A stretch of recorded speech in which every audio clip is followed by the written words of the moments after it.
What is the mechanism behind levodopa's effect on Parkinson's bradykinesia? Imagine trying to start a car that has no fuel. In Parkinson's disease, the brain's movement control system is like that car, running low on a vital fuel called dopamine. Bradykinesia, or slowness of movement, happens because the brain can't send quick, smooth signals to muscles.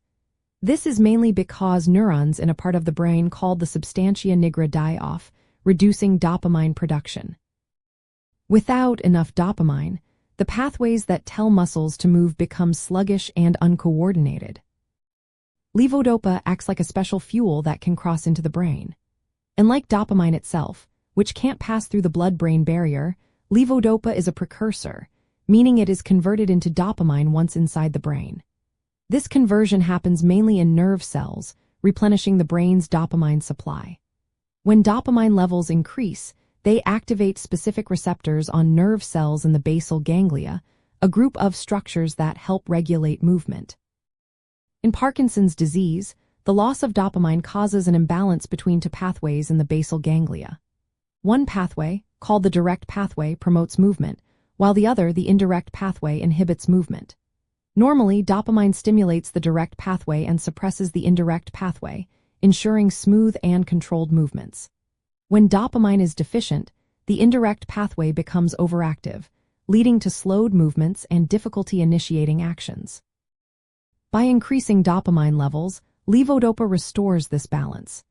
It enhances activity in the direct pathway and reduces overactivity in the indirect pathway, helping to improve the speed and fluidity of movements.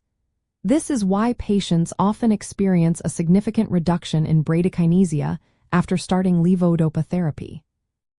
To make sure more levodopa reaches the brain and to minimize side effects like nausea, doctors usually prescribe it with medications called peripheral decarboxylase inhibitors.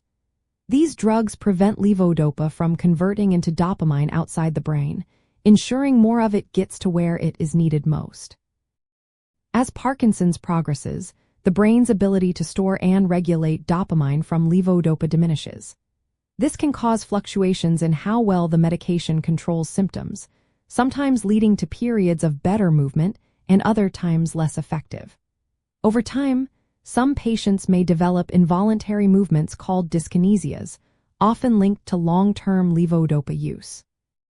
In summary, levodopa works by serving as a building block for dopamine, replenishing the brain's depleted supply.